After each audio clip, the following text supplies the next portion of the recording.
Hello, everyone, and welcome to the very first episode of Dharma Exploration with Shama.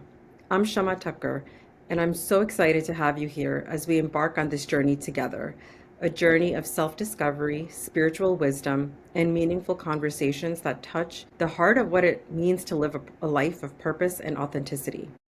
Today, I am beyond honored to introduce our very first guest, Vinita Rashinkar.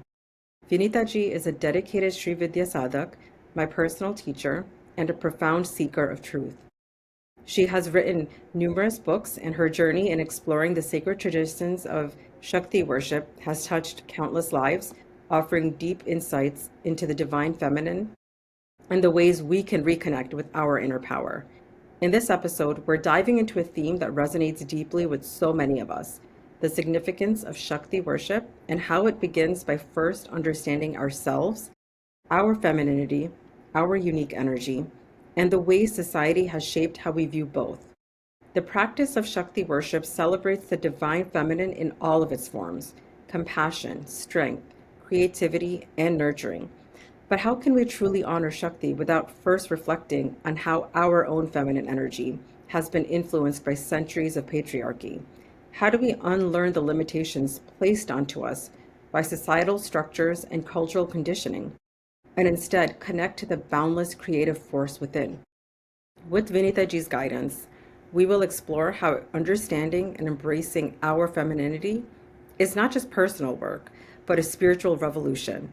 Together, we'll discuss the intersections of spirituality, the patriarchy, and reclaiming our divine feminine can lead to deeper empowerment, not just for women, but for all of humanity. So sit back, light a candle, or simply take a deep breath as we embark on this sacred exploration together. Thank you so much for joining me on this journey. Let's welcome Vinita Rashinkar to the show. Vinita ji, welcome, and thank you so much for being my first guest on the show. Namaste, Shama. It is truly my privilege to be here with you as you launch something new, which is very much needed. And you came through as someone who's a seasoned podcaster. There was no sign of your being a novice. And I am sure that we will carry this energy through and we will make a difference to everyone who is tuning in. Thank you so much for that, Vinita ji. I really appreciate your support. And I am very nervous, so it makes me feel comfortable and confident that I don't sound like it's my first podcast. Not at all. You're Thank doing a you. great So job. we're Go going for to it. dive. Thank you so much. So we're going to dive right in into one of our favorite universal topics: unresolved childhood wounds.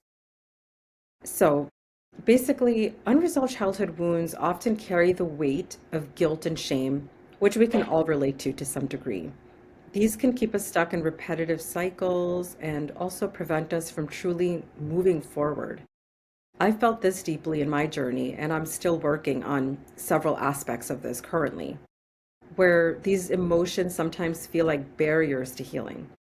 How can Sri Vidya help us release guilt and shame, heal the inner child, and break free from these patterns to create a life that aligns with our divinity? As well as, of course, before jumping right into that, offer a brief introduction into what Sri Vidya truly is, and then going into that question. Srividya, in a very simple manner of explaining, is a subsect of Tantra. Tantra in itself is just a mere methodology, a framework to ensure that we move forward in our journey of conscious living. Now, when we talk of Srividya, if you observe all the other Eastern philosophies, you will notice that there is always a demand for renunciation. If you want to really make your mark spiritually, then you have to renounce the world. It is only in this one practice that you are not asked to renounce the world. You can actually remain as a grahastha, which means as a householder, fulfill all your obligations to society, to your family, to everyone around you, and still pursue a spiritual path. Now, that in Sri Vidya is what we call the dual goals of bhoga, which means the pleasures that come with everyday living, and moksha, which is the ultimate liberation from the bondage of life and death. Now, if I have to explain Srividya in a very short way, it would be that particularly as women, we have been trained, we have been taught that we always have to seek shelter, guidance, protection from the larger patriarchal system. Srividya is outstanding in its contribution to Shakti, because here we are saying, let me not seek ashraya with anyone. Let me offer ashraya, which is shelter, to anyone who needs it. Shri comes from that word ashraya, which means shelter. So, this is the knowledge of becoming absolutely self reliant, not seeking validation from any external source, just becoming so wholesome and complete that we feel validated just merely by being. But we do not stop at merely being. The entire process of Srividya is to go from being to becoming. Being Shama at this point of time to becoming the best version of Shama that the universe will ever see. That is the goal. And That's a really just beautiful explanation. just to go back to what you started off with in terms of patriarchal systems, which you and I have been subject to, and most people who've grown up with an Asian background can subscribe to this. Particularly in Indian families, we see that children are seen as the carriers of lineage. We are duty bearers and we are embodiments of parental dreams, right? It creates a sense of Yes. obligation. And this is where the guilt and the shame comes about. And when we seek, because Shakti tells us you have to find your individual path. Shakti says to us as women, go find your autonomy. But patriarchy will not allow. And this is where the divergence happens, and this is where the pain, the guilt, the shame steps in. And we come from a mindset which values continuity, stability, and respect for family tradition. And here we are talking about Shakti, which is all about personal freedom and self expression. So herein lies the dichotomy. And this is what we have to address at the most subliminal level in order to overcome all of this. And I see this particularly with the expatriate Indian community, because most of the sessions that I do are with people who live overseas of Indian origin, and this guilt and shame is an underlying pattern which I see in every single individual that I deal with. What is the connecting theme, I wonder? I think it's the fact that we are not allowed to diverge from the path of tradition. And the further away you move from India, the more tightly the parents hold on to the traditions. At least in India, there is a possibility that they will allow you to look around, to search, to find your own path. But when you're away from the homeland, as it were, the parents in their, see, it is not that they are doing anything wrong. They are keeping the well-being of the child in mind. It's never that they are out to harm.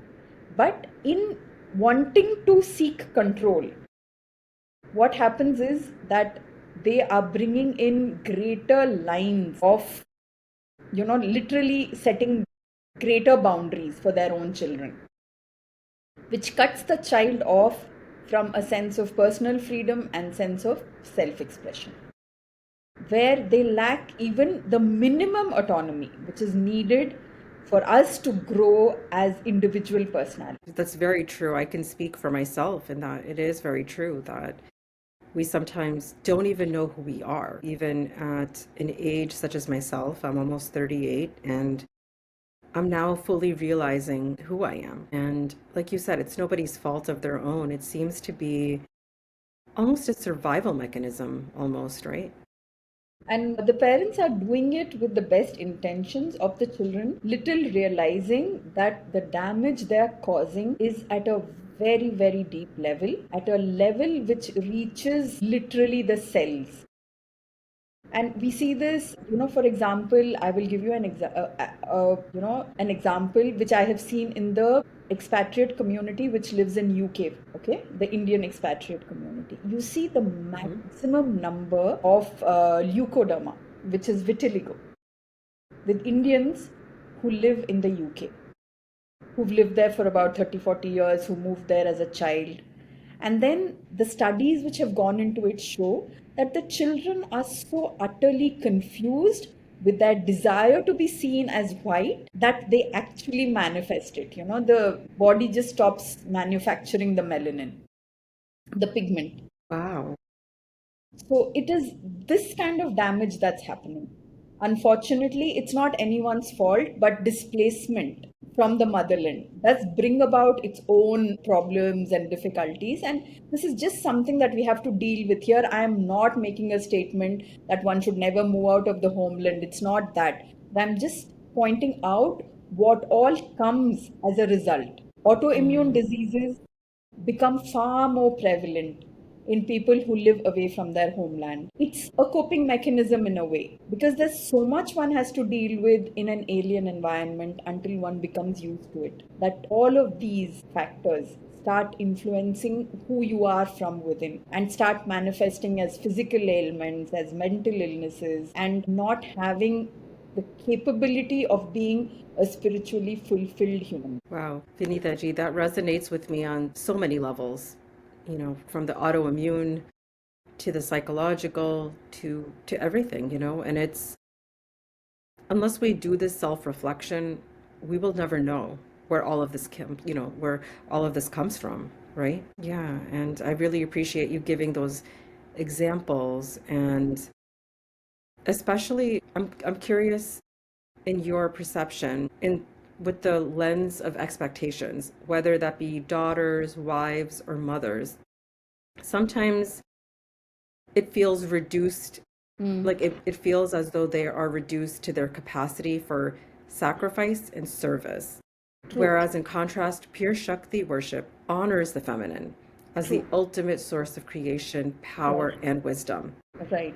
How do you see this contrast between societal perceptions, Mm-hmm. cultural perceptions, and the spiritual reverence of the feminine in Shakti worship? And how can women begin to bridge this gap to embody their true divine essence in daily life?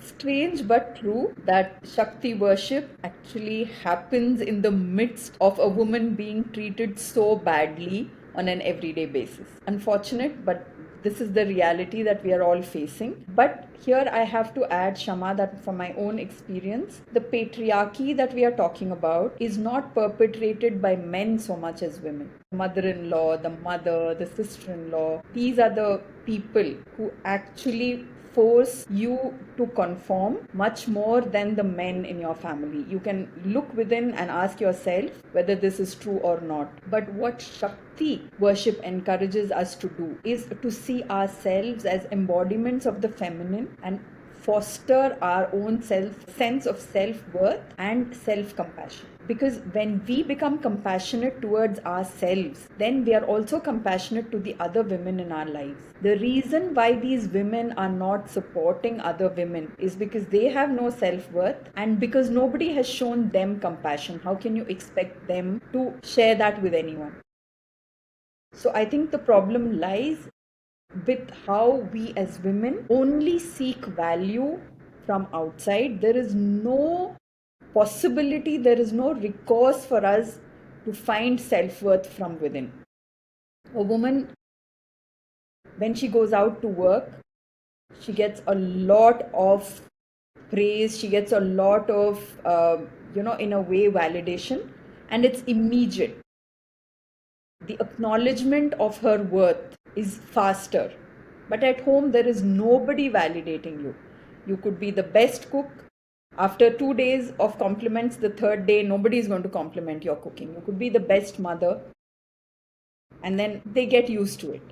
Whereas the moment a woman steps outside, she's getting a pat on her back the whole time. When she feels like she's a complete woman. But within the four walls of a home, she will never feel that, particularly with the kind of backgrounds we come from, where a woman is expected to do all of this and not ask for anything in return, whether it be just a word of praise or whether it be that she find a method of self actualization. But I think It's where almost sad that that's the way it is. Extremely unfortunate, but where we have to step up as women, as embodiments of Shakti, is to stop seeking this validation, whether it's within the four walls of our home or whether it is when we step into the workforce and seek this gratification from outside. Because this pattern has to break in order for us to remove this generational trauma which we are subjecting ourselves. So, what you mean to say, Vinita ji, is that we should be seeking our divine Shakti from within and not seek for external validation. And that's when we can actually invoke divinity. We have to identify and acknowledge the divinity within us as women. Know that we are capable of much more than what we are being shown from the perspective of a patriarchal lens. And the moment we acknowledge our own self worth, which is easier said than done, it's very almost simplistic for me to sit here on this high horse and say, identify your self worth. I know it doesn't work that way, but we are all struggling with it. And the one thing that I have understood about self confidence, about self esteem, about self worth, it's not always an upward moving trajectory. A time comes when something hacks at your self esteem and you go down to zero, and then you have to build it up again. So, for all women out there, it's not that you build your self esteem once and it remains. It's always going to be an uphill task. But we fall and we rise and we build our self esteem all over again. That's the challenge. I completely resonate with that, Vinita ji. It's like playing a game of Jenga, Legos. You're building, and then somebody comes and knocks it down. You have to just keep rebuilding. Yes. And it is definitely the journey. And it's easier to sit here on this side of the world for me and blame the patriarchy. True. But there are women who don't have any other options but to stay in certain situations because of survival.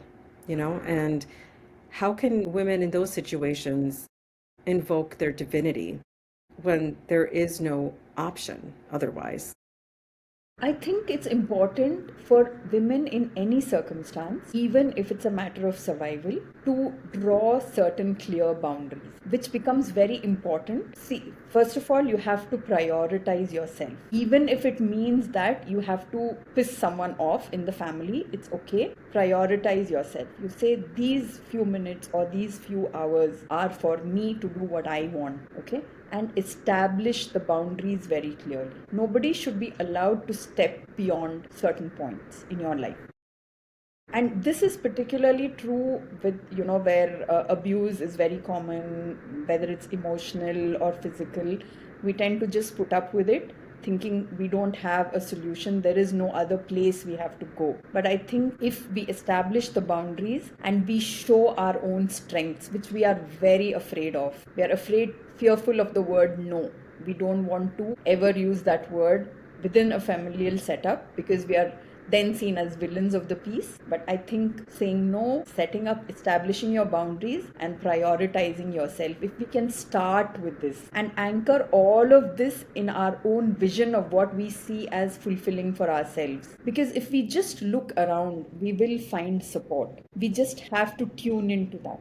And if we are able to cohesively bring all of these aspects together, then at least you've taken the first step. Because I understand the one common argument is you do not have the financial means to step out on your own. Because if every woman were to be financially independent, I think she would not see a reason to be in a marriage. At least 80% of women would say it's not serving any purpose, right? So That's this is interesting. the reason why women are always being told stay home, don't venture out. Because I think somewhere the patriarchal system understands that the moment a woman experiences financial freedom, she will grow wings and she will fly away. Yeah. And the moment she has financial freedom, she is able to draw those boundaries. She's able to say no and she's able to prioritize herself. And she's able to find the support. Although I think it can also be perceived differently that women are now expected to work, earn, and do domestic labor This is an without new any even development. exchange. Yeah. which is extremely unfortunate because I think at the cusp of everything lies the fact that a woman should have the freedom of choice. Whether she wants to work, whether she doesn't want to work, is entirely her decision. But the moment there is a compulsion to do something, there is a tilt in the balance. There's no longer the balance that we are looking for, because a woman, after working 7 8 hours outside, is expected to still come home and do all of the stuff that she is expected to do, whereas the man gets away scot free. It's a very, very unfair exchange. But this I'm seeing as a new development. But I also see that there are a lot of men who are much more understanding when the woman goes out. And they're almost reaching a point of, equality when it comes to work at home, who will handle the chores, who will commit to doing what at home. So I think both sides of the coin need to be addressed here. Yeah, thank you for that clarification. Just continuing on this trajectory of Srividya, there's so many questions, of course, but I want to also dive into certain aspects. It's very rich with history and ritual. How do you see Srividya practices supporting the healing of past wounds or unmet needs? So basically, Srividya has structured rituals. That's what we are talking of when we speak of Tantra, right? It provides a pathway for channeling emotions that might otherwise remain unresolved. Through offerings, gestures, and the recitation of mantras, for example, we engage in symbolic acts of surrender and devotion, which can help release these feelings of hurt, guilt, and self doubt. Now, there are a lot of people who don't believe in rituals at all, which is perfectly fine, but they have to understand that rituals are something which gives a framework, right? It is like a container which allows you to express your emotions and allows our individuality to shine through and not necessarily focus on the past experiences. And so gradually a transformation happens, and all of the things that we put into the ritual becomes a healing energy. And in Sri Vidya, we focus on the Divine Mother, who is nurturing, she's protective, she's an empowering force. And it is especially comforting for those dealing with feelings of neglect, or parental disowning, or for some reason away from their parents or from their mothers, either psychologically or physically. Now, the mother is this universal mother. So, you don't really need the physical mother so much, because you have the broader umbrella of the universal mother, who is so compassionate, who's so powerful. In the Lalita Sahasranama, she's called Avyaja Karuna Murti, which means that, that there is, she's not charging you an interest on the amount of empathy and sympathy she's giving you, which is just so utterly beautiful, because it's almost like a completely unconditional love that you receive.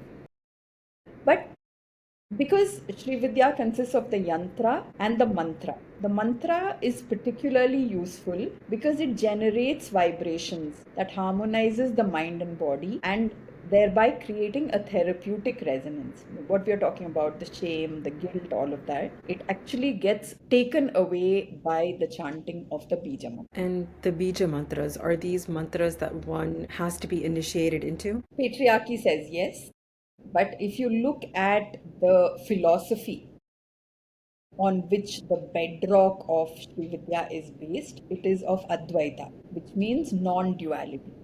So, if there is someone, if there is a guru who can give you this knowledge, there is no reason to believe that the same knowledge doesn't exist within you. So, as far as I'm concerned, initiation is just something that we make too much of. You could initiate yourself into it, because, in a way, you are also the same divinity at work. What the guru can offer you, you can find within yourself. Because, again, the Lalita Sahasranama says, Antarmukha Samaradhya Bahirmukha Sudurlata, all within us. This process of going from being to becoming, it has to be self generated. You can get support on the way, but the catalyst lies within you. That's actually very empowering to hear, because a lot of the times we tend to give our power away. And of course, I think it is great to give people support. And I think that a lot of us on the spiritual path, we need that support, that relatability, and we need to be taught certain things.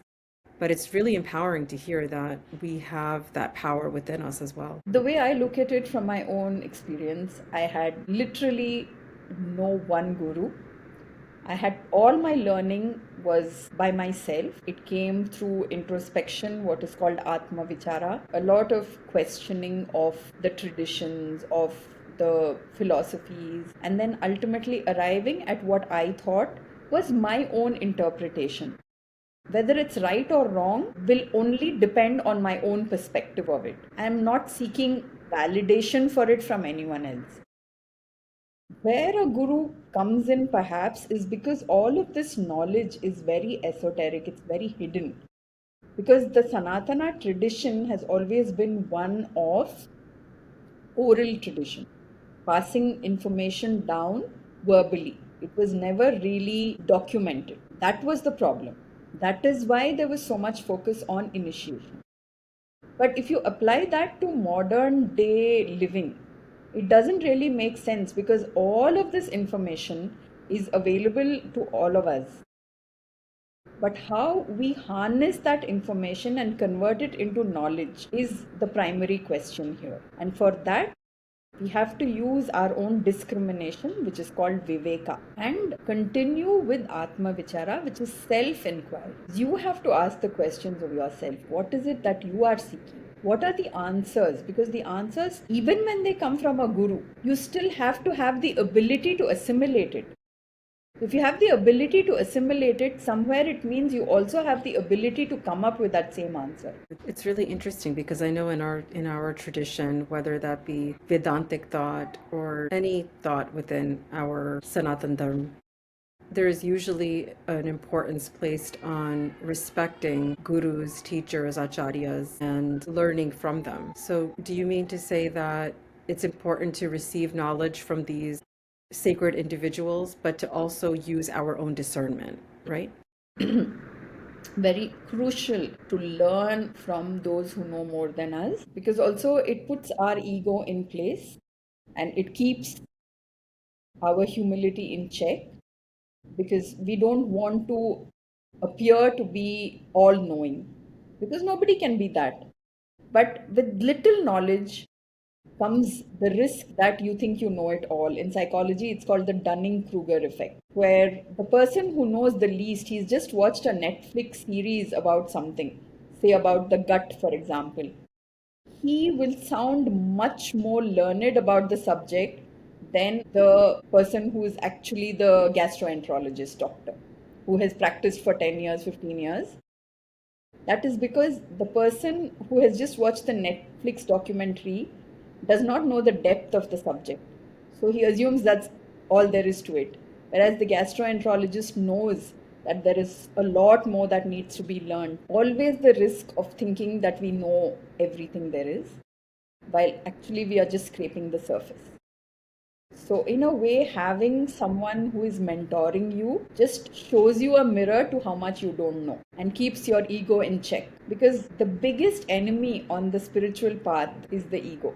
We start thinking that now we are a cut above everyone else simply because we are spiritual or we have a spiritual practice.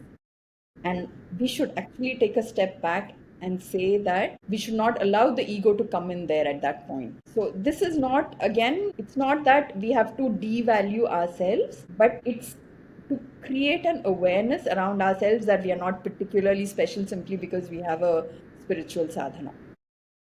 And you see this all around you, people who meditate for, say they meditate for half an hour, they're very self-righteous, always holier than thou. That is their ego at work. We have to really look out for this, because the more spiritual you are, the less your ego has a role to play in your life. So, when is the ego important in spiritual practice? The ego is important in our everyday lives, Shama, because it's the ego which keeps us alive. It's the survival instinct. It's the It's what gives us ambition. It's what makes us want to move in the right direction. And it's important in the spiritual path simply because we want to evolve and understand that we are spiritual beings having a physical experience, not physical beings having a spiritual experience. And that desire for evolution also arises from the ego, because if we let go of that, then we will not even have the motivation to practice. We will not have the desire to do any kind of sadhana. And when there is no act of volition, how will you overcome your karmas? And in terms of overcoming karmas, Vinita ji, does that mean from previous lives, this life, or can you explain how the concept of karmas work? Essentially, karma is cause and effect. It's not like how we've understood it today to mean that karma is a bitch and it will come to bite you in your backside. It's not that. It just means that there is an action and it has an effect. There is a cause and there is an effect. Now, when we come into being, especially as a human, in a human form, we come with an awareness, a consciousness which allows us to take certain decisions, to actually make conscious choices, which no other being on this planet really gets an opportunity to do.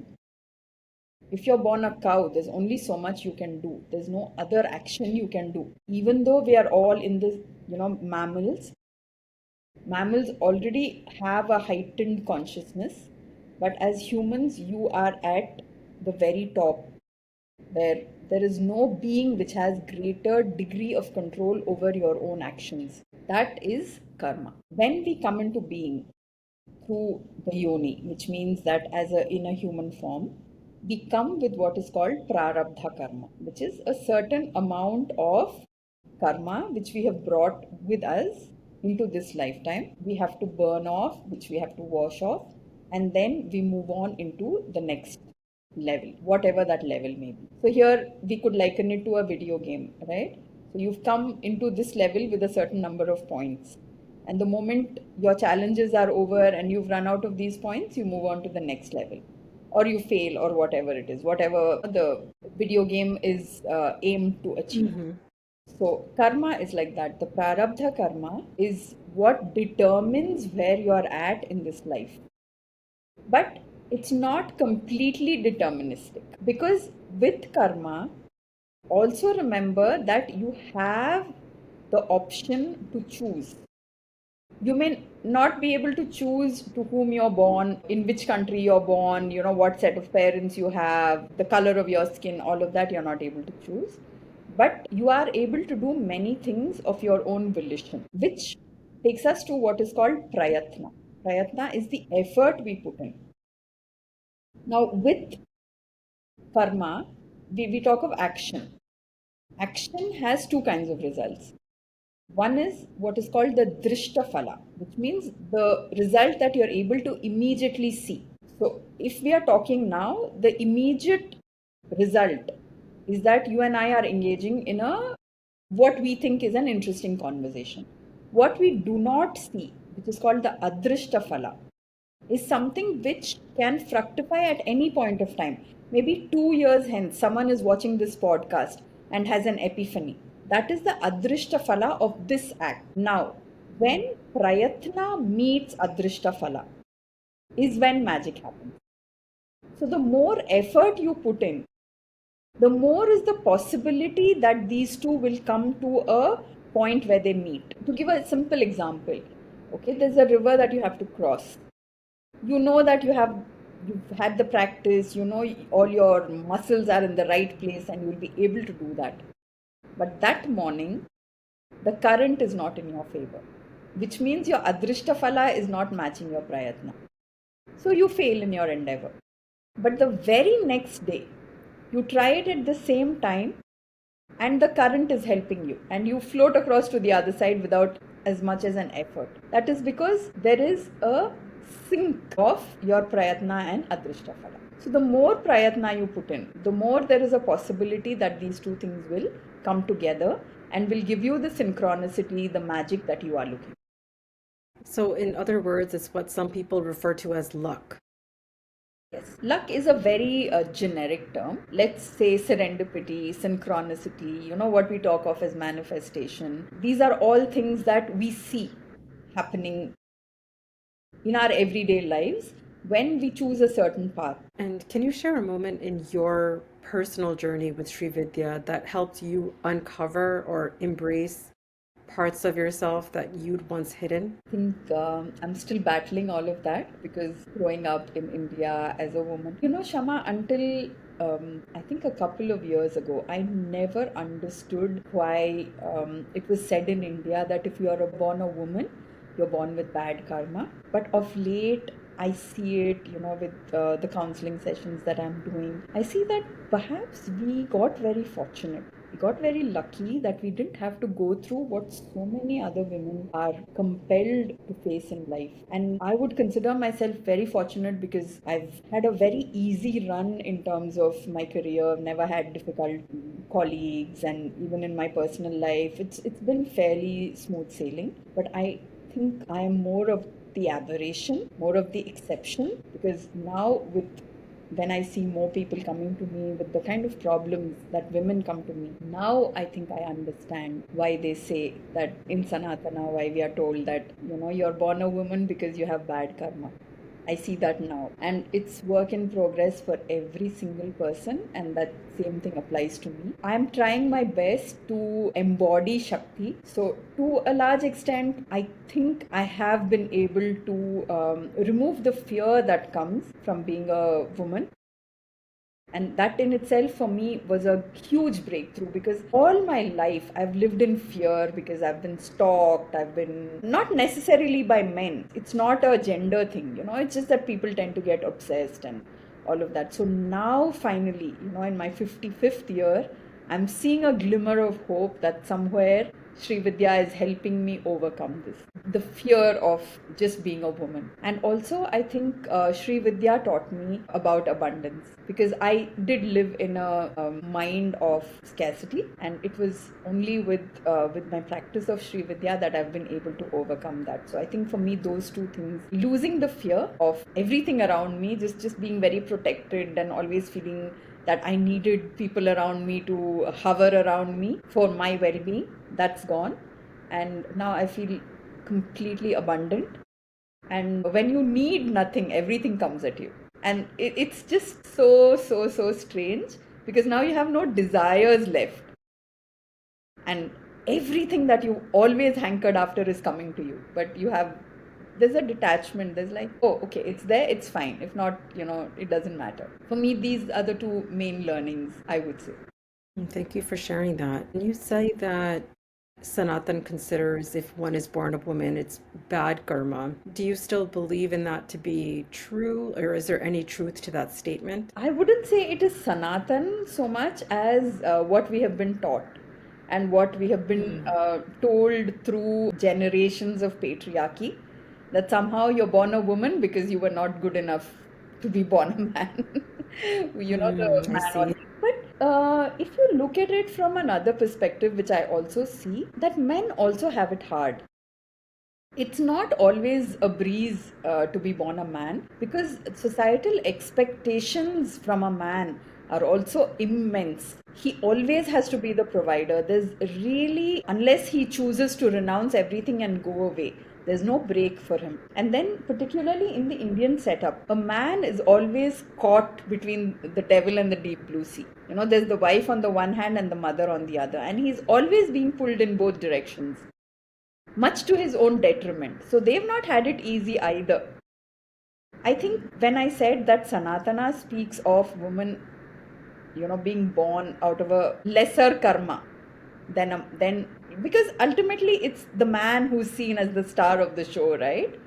I don't know if you look at the text, it's not so much, but what we've been taught, perhaps it's because of years of all of this learning which we've imbibed and made it our own. Perhaps it's a result of patriarchy. I don't know. But when I read the sacred texts, it does not appear to me that women are any less in the Shastras.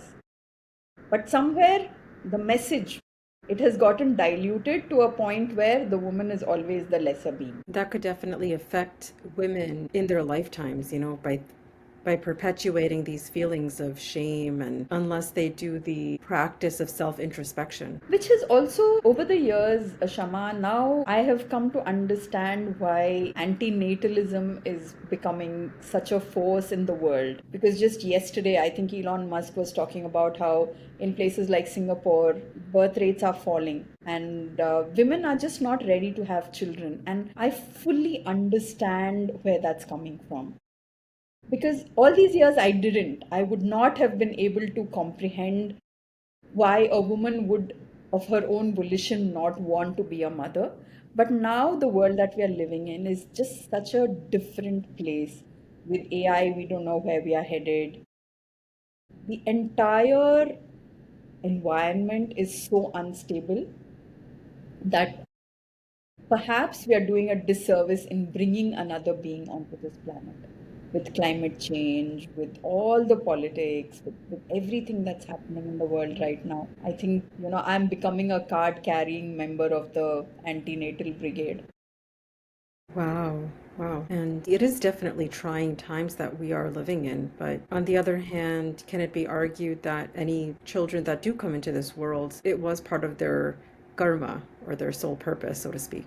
True. Then how much of it are we responsible for is what begs to be answered. Because if it weren't for our selfishness, they wouldn't have to go through the hellish lives that we are forcing upon them. So, most often, this desire for motherhood is always arising from a selfishness. It's never from selflessness. It's because we want someone to carry our genetic stream forward. It's whatever it is. Or we want someone that we can, when we are in our 50s or 60s, we have a reason and a purpose and a meaning. We expect the child to become that. So it's a very selfish reason why we bring children into this world. Show me one selfless person who has brought a child into this world for reasons which I just didn't list out. Doesn't work that way. Yeah, it doesn't work that way, because even in our culture, for example, many people, when they're elderly, look to their children to support their retirement or just to support them in general. So there's almost an expectation when they're born that this son or this daughter is going to do X, Y, and Z for me. So they're already born with an agenda. That's right. Which is what, in my mind now, with all the experiences that I've gone through, I feel maybe it's better to not have children anymore, perhaps, if that's a choice. But then the woman should have absolute freedom of choice. And I always say that ultimately it's a decision that you make and you live by that. If you choose to have a child, then make sure you do everything to fulfill your obligation towards the child. And that is a never ending job, because the child, even when the child grows into an adult, will always be on your mind. There's no getting away from that. So you have to think long Yeah, term. I We have to really think it through till the very end. Unfortunately, now I'm seeing a lot of cases where women, they're giving birth at later ages, like, they're older, and then there's more autism, and the children born with who are not reaching their milestones on time, and then there's mm, huge amount of guilt associated with that, and the mother's not able to perform even her duties. So it just becomes so much more complex. It isn't like perhaps in the 80s or the 30s, you could, in the 90s or 30s perhaps, you could just have 5 or 6 children, and you wouldn't have all of this guilt that we have to carry today. Because somehow also then it was like society itself was like one big village where the children grew up. But now we are all nuclear. It's only me and my child, or my immediate family. You don't have the support system which was present in earlier times. That also skews it a little bit. yes. So it's that concept of it takes a village, right? And I think that historically that village could have meant different things, whether that be from the maternal side, family, paternal side. It may have been, even the way that communes seem to work, right? Where you have your own independent place to go, but then you also have a sense of family within the village. Right. So that seems to be what's missing, you think? Yes, and that has effects, its own effects on both the parents as well as on the offspring. Mostly negative more than positive. Because everything said, we as humans are social beings. We just cannot be that island. And the world is increasingly moving towards where we are becoming more lonely. We are all trying to insulate ourselves, and with the advent of, the kind of, our dependence on the cell phone, all the entertainment systems which keep constantly feeding us, that we somehow feel that that is dispelling our loneliness, when in effect it is only making our loneliness even more apparent, even deeper.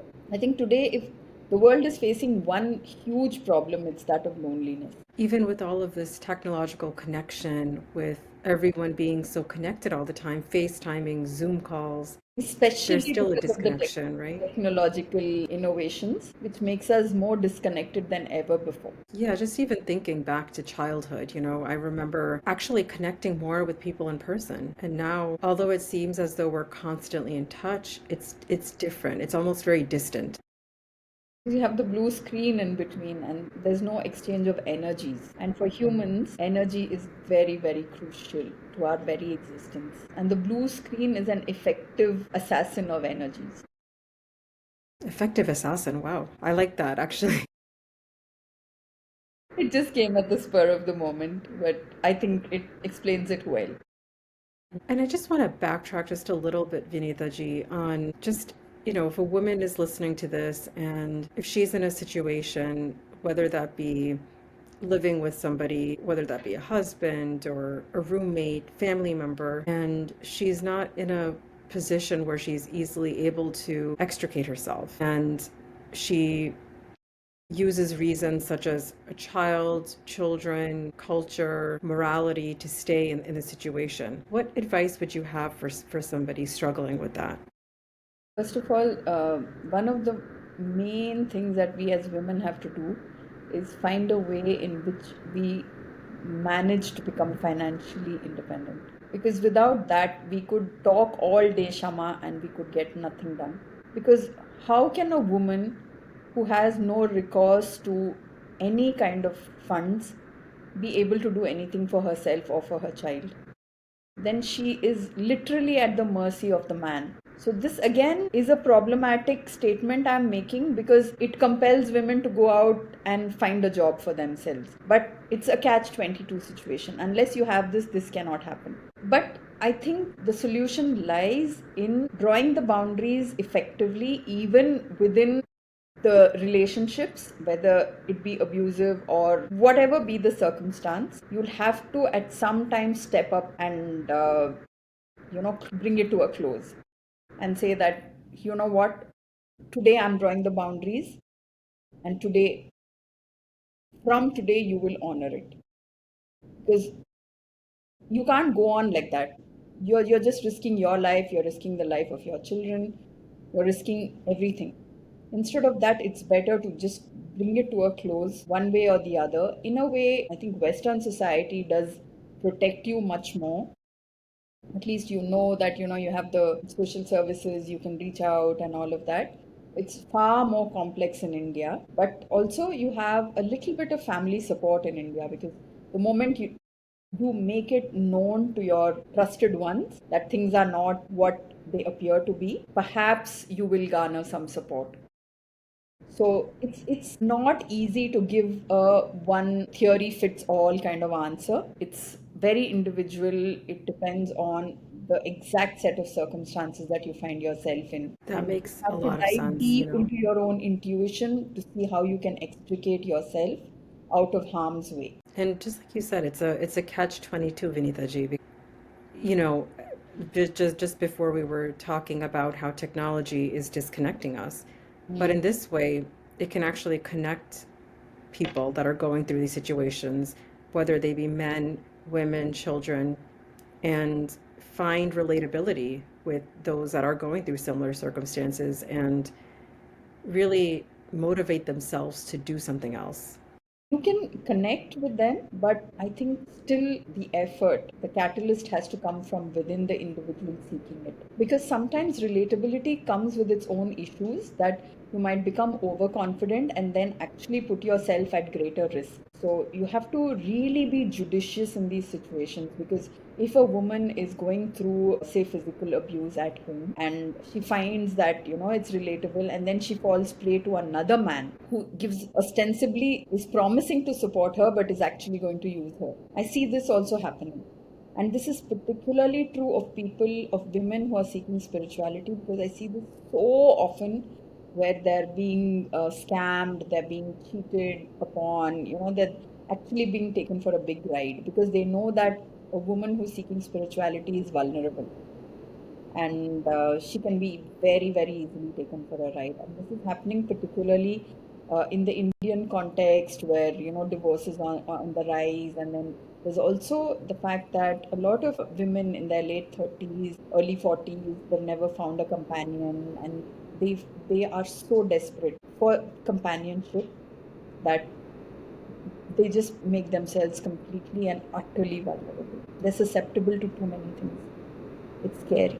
Yeah, that's so sad because even spirituality it really can entrap a woman, if Oh, she's looking for meaning within that arena. Now, somebody that is trying to help would do something different, but, for somebody vulnerable, they may fall prey to a lot of con artists and just be gullible to, give all of their life savings or their bodies or just something. I've seen all of it happen, and it scares me. It makes me think 100 times before a woman embarks upon a spiritual journey. Because I think when you say that you want to get on a spiritual path, you're already opening yourself to great many influences. And if those influences are not necessarily only there to benefit you, then they can do tremendous amount of harm. And how can a Always the woman approach. prevent that from occurring?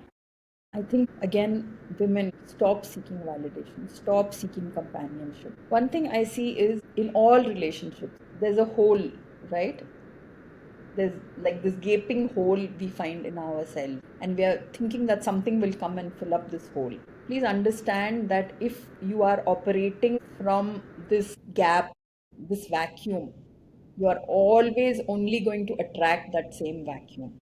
Complete yourself first and then put it out there. You will find someone who is complete, who will then come and fulfill you. Until then, it's never going to be all right. Because as women, we have this unquenchable desire to share our lives with someone, to share the everyday aspects of living with someone.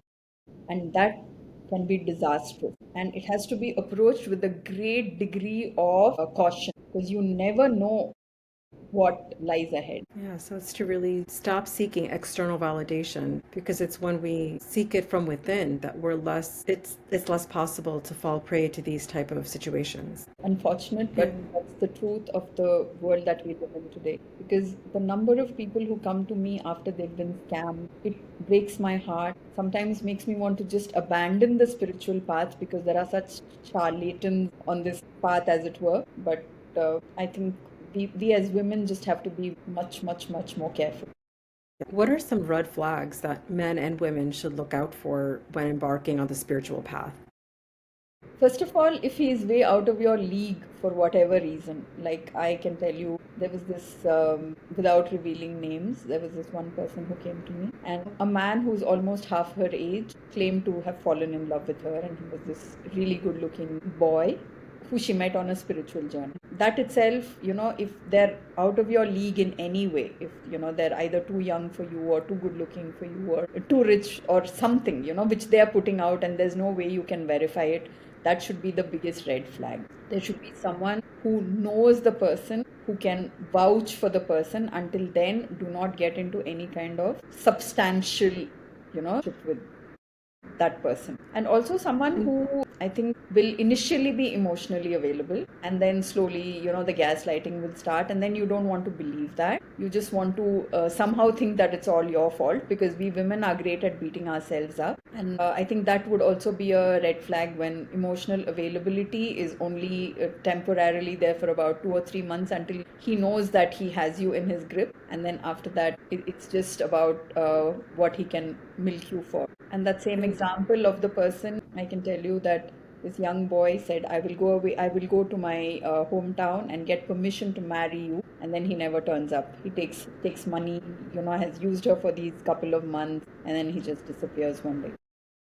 I So these see. things are happening all the time. Yeah, and a lot more in the spiritual community too, right? Because even just outside of relationships and marriages, for example, somebody seeking spiritual meaning or seeking community, for example, can go into what could be a cult, right? And I what are think some red flags to beware of cults? the danger of cults is actually less, in my opinion, than the danger of people coming at you for your vulnerability. So with cults, at least you can see from afar, there'll be other people warning you, and immediately that there are other people on the same path as you, and then somehow there will be a warning. Whether you choose to see that warning or not is again on you, but at least, because there's a group, there's a society, there's a cohesiveness which comes from the group, and there's also that support and the stability which comes from a group, which is not available when it's just you as a single woman battling someone who is using you. But yes, we have to all watch out for cults, because spirituality today has become one of the biggest and most lucrative businesses, and people will do anything even for small amounts of money. You'd be surprised. So What are some things that one should not pay for in the spiritual sense? well, ideally, nothing should be paid for, but then because we don't live in an ideal world, what happens is you have to figure out to what extent there's a sincerity which is palpable. And see, with the larger institutionalized systems, from what I have seen, they are not really after your money. They have enough of that. So you can trust those systems more. You can trust an Isha, you can trust a Sri Ravi Shankar, because they are not after your small money. They are doing something which they want to bring about a certain change in society. So you're safer there than with these small time operators who are literally preying on you. So I think if at all you want to seek it, there are so many really good ashrams in India. Okay, they might ask for donations or contributions, but that's okay, because at least they are not preying on you, they are not cheating you. So just look out for that one thing, that overall, if they're large enough to not want to prey on you individually, then you're sorted. Hmm. Or making claims such as they can open your third eye, or come to this retreat and awaken your kundalini and awaken all of your chakras. If you observe with the bigger ashrams, they never claim, they never make those claims. All they say is that we have a certain practice, you come and try it for yourself. And that's why sometimes I'm more in favor of those institutions, because what happens with a retreat where you have only 10 or 15 people is that you're really putting everything at risk. Whereas, at least with the institutions, they have a setup, they know what they're doing. There's a format, and those are followed. So, but yes, I see your point about people saying, awaken your Kundalini in 7 days and all of that. And those are all just gimmicks only to take money from you. These are all small time people just making a quick buck. That's all there is to it. I see. And in terms of getting initiation, diksha, for example, there are probably many teachers who do charge for that kind of service. Is that something that is legitimate, you think? I think it is legitimate, because they are spending time on initiating each individual. So it's up to what the person's morals and values stand for. If there is someone who believes that his time has a certain currency and a certain energy exchange is required, then so be it. There is nothing wrong with that, as long as they are not cheating, they're not doing something which is promissory in nature and then they don't deliver. But if someone is saying you have to pay a certain amount for an initiation, it's all right. At least they're being upfront and they're putting it out there that this is what you're paying and this is what you will get in return, which is, I think, perfectly understandable. Because Hmm. ultimately, it's about everyone's time, right? They are bringing something to the table in return. Hmm. But having said Yeah, that, it's an innovation in exchange. itself can also be something that you do as a free thing. That also works for some people. Some people don't like to charge for initiations because it's a sacred act at the end of the day. But That's then true. I've also seen the other side of it, where when I do free initiations, the next thing is that all the people who've got initiated, they want to send you something as a guru dakshina. So then you feel perhaps it would have just been less complex to have just charged a small amount and be done with it, rather than to put them through the guilt of saying that I didn't offer anything to my guru. Because they believe in this runanubandha, which means that there's a karmic debt which remains if you don't pay something to your guru for the initiation. So And is many that true? layers. It's difficult to say. I mean, what would you use as pramana? What would you use as a proof for this? Would you go by the shastras, which say that there is something called a guru dakshina which needs to be given, or would you use your own intuition, which says I can offer this knowledge to someone and not expect anything in return? It's something very subjective. Yeah, that makes sense. It's not, there's no right or wrong way around it. It's In whatever one agrees spirituality, to. there's no right or wrong. And And particularly I know, because everything that exists is divine. yes. So even the ones who actually seek favors or whatever it is, they're teaching you a lesson. They are burning some of the karma. Perhaps, that's what it's meant to do. So we can't really take a very judgmental view of this whole thing. We'll have to look at it with more unprejudiced lenses. That's a great explanation. And to backtrack a little bit more, because I know some people might be wondering, what exactly is Srividya still, or what can I do to incorporate something daily? How can somebody get started on this journey? What are some small mindful practices that somebody could incorporate to gently heal or nurture their inner child and traumas? Okay, so first of all, even before we go to Sri Vidya, I would like to say that for all of us who are struggling with forgiveness or acceptance of our younger selves, my advice would be to try to see our past not as something to be changed or fixed, but as a series of experiences that shaped us to become this beautiful, resilient person that you're seeing. And forgiveness comes when we release the need to judge our past selves. Because we still live in that space of judging, and we have to understand intuitively that we only had that much knowledge to do that thing at that point of time, right? So instead of applying all these standards that we have today, we just have to let go and assume and understand that wisdom comes from accepting that these experiences shaped me for who I am. Allow yourself to grieve for the pain you have endured, for all the grief that has come your way, and celebrate the fact that you've been courageous enough to be here and to confront your fears. This is incredibly free. With this gentle acceptance, it's not something that you can force. You have to find your peace and go from being to become. And in this process of going from being to becoming, use the mantra, the yantra, the kundalini practice, and all that which Sri Vidya brings as the culmination of the philosophy.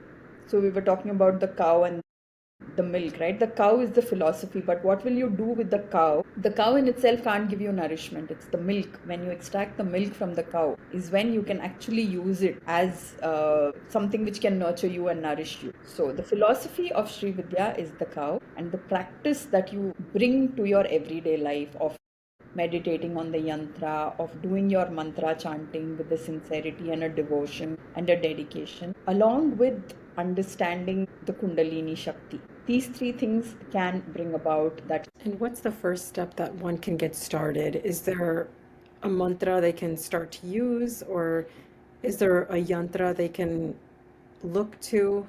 What's a simple approach for a complete beginner? The Sri Yantra is a very good place to start because it's sacred geometry, the most potent sacred geometry, and just merely meditating upon it without even understanding it because it's a very complex diagram is good enough because it works on your brain. There's a lot of neural pathways which are getting erased and then redone by merely looking at the Sri Yantra. So get hold of a good Sri Yantra drawing, which is geometrically accurate, and start to look at it until a point comes where you've internalized the drawing.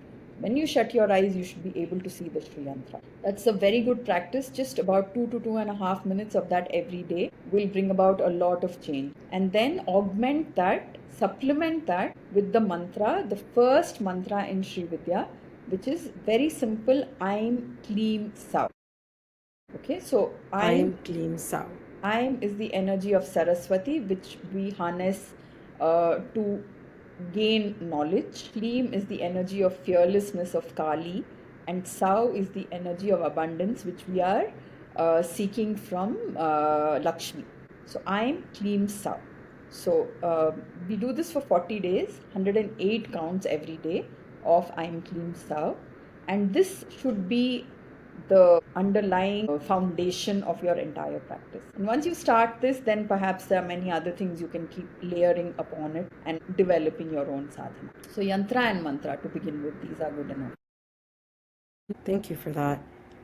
And my only other question was, did you ever feel within Sri Vidya that you felt disconnected from your practice or disconnected from other parts of Sanatan Dharma? Like there are many different traditions, right? Within Sanatan Dharma, there's the Vedantic, then there's the Vaishnav tradition.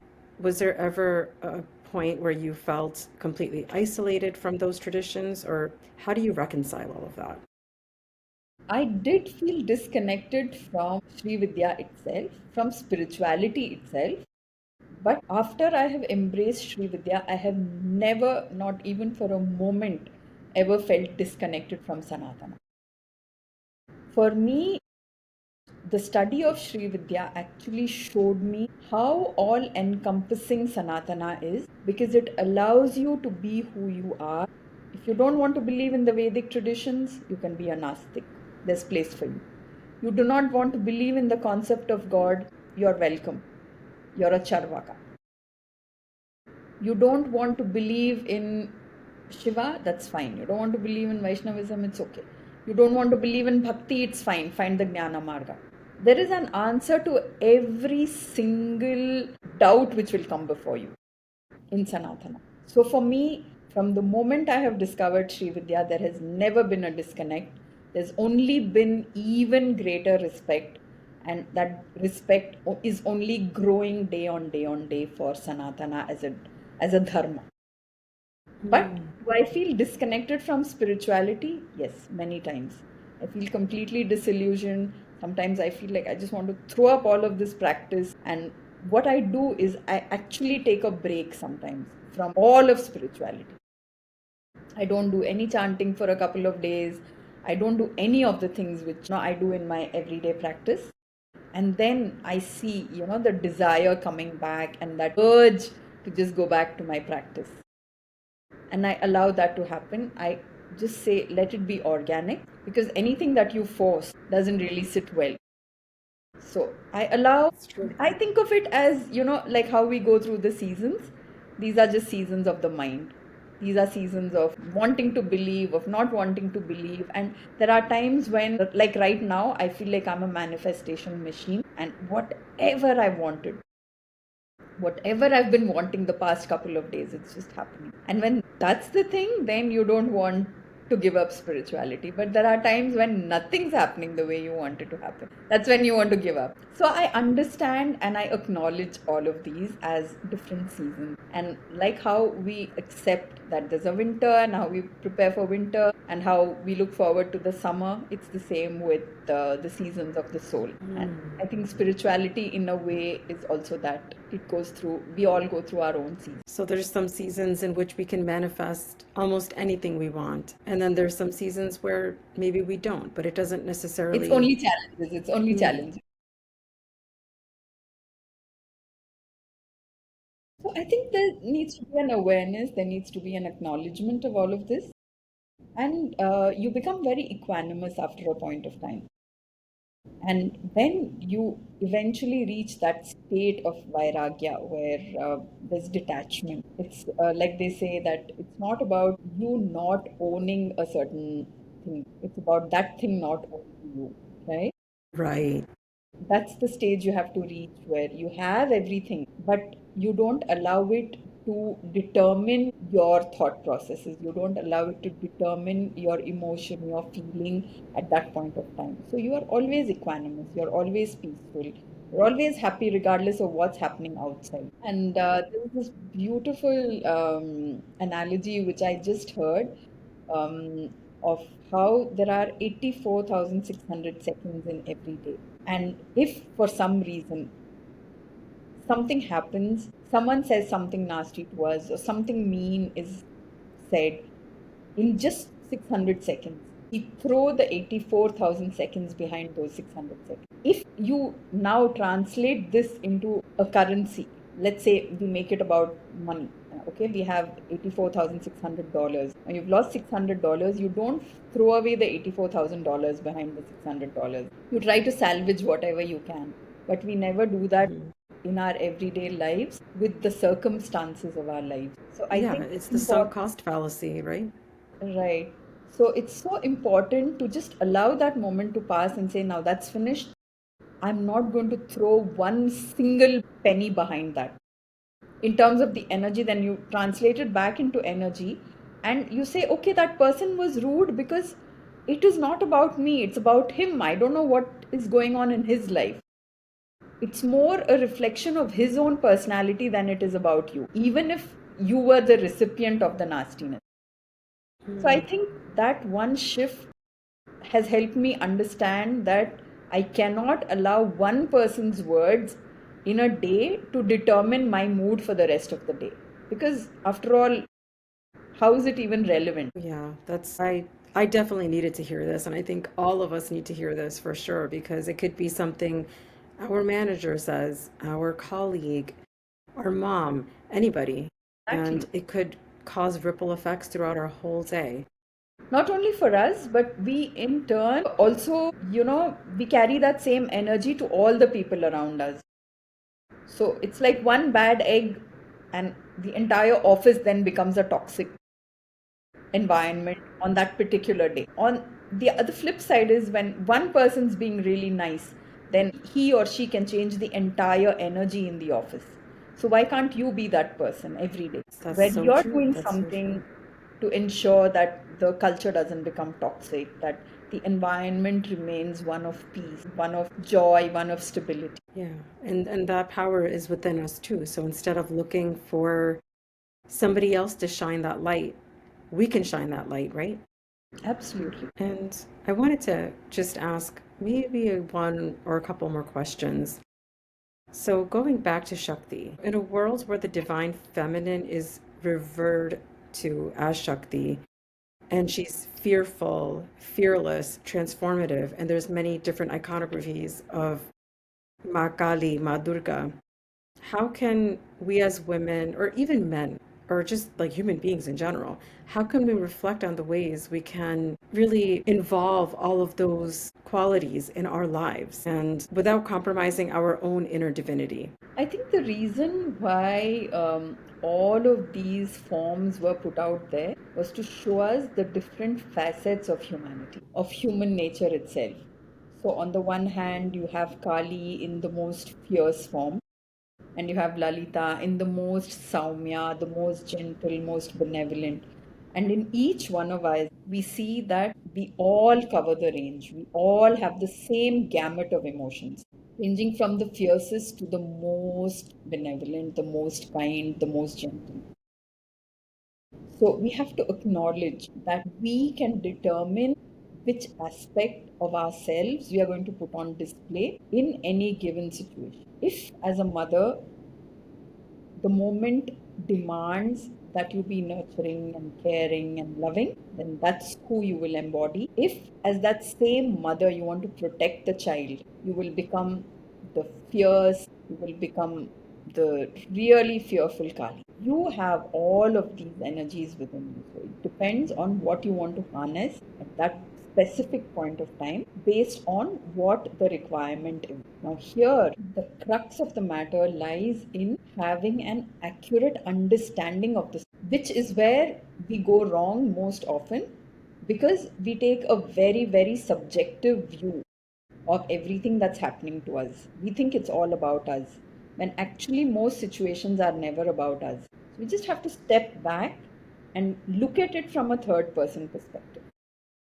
And then take whatever decision we have to take about our behavior, about how we have to approach the given situation. And that's so important to know that it's not all about us. You know, sometimes either we think, oh, it's never about me, or it's always about me. It's this narcissism at play, I think. But I would still like to believe that it's never about us. Anything anyone says, anything anyone does, they have their own motivation, they have their own biases, their own prejudices. It has very little to do with us. They are bringing everything that they know, they have experienced to the table. But we, in our egotism, make it about us. It's That's very that's true. rare that someone's actually trying to put us in our place or trying to, of course those incidents occur, I'm not saying they don't exist, but by and large it's never about us, each Yeah, person so that's usually important. trying It's to never handle. about me. Yeah. And Vinita ji, there's still parts of my story that I'm still processing. And we hear things like forgive everyone and such. And I think it's extremely important for us to be held accountable for our own actions. Yeah. I'd love to hear your thoughts on how we can approach these themes with grace. See, forgiveness you don't do for the sake of the other person. Forgiveness has to come so that you can heal your wound. But having said that, I think anger has a role to play in everyday life, and which is the reason why in Sanatana, anger is never seen as a negative quality. We see sacred rage even with the very, very learned gurus. They have cursed the gods. Even the gods are not beyond reproach. When there's no god who has not been cursed, whether it's a Shiva or a Brahma or a Vishnu. Why? Why did they? Why were they cursed? Because they crossed a certain boundary which they were not allowed to. Right? So there is a role which anger plays. Anger, in a way, determines when someone is actually transgressing the boundaries that you have set. So instead of looking at it negatively as a negative emotion, we have to see how we can harness it to show us where the line is and how we want to take it forward from there, and to display our boundaries more clearly so that there are fewer transgressions. It doesn't mean that you allow anger to take charge. It just means acknowledging, noticing, and not just reacting. You're not acting from, Mm. it's like your default mode network, the DMN, which is your prefrontal cortex. You don't allow that to just operate on its own. All the stuff that we are doing, with Srividya, with meditation, with chanting, is to suppress the DMN so that we don't react. Because, So anger is a useful emotion then, right? Because as long as we're not reacting, but we're using that to propel us or allow it to be fuel for something else, right?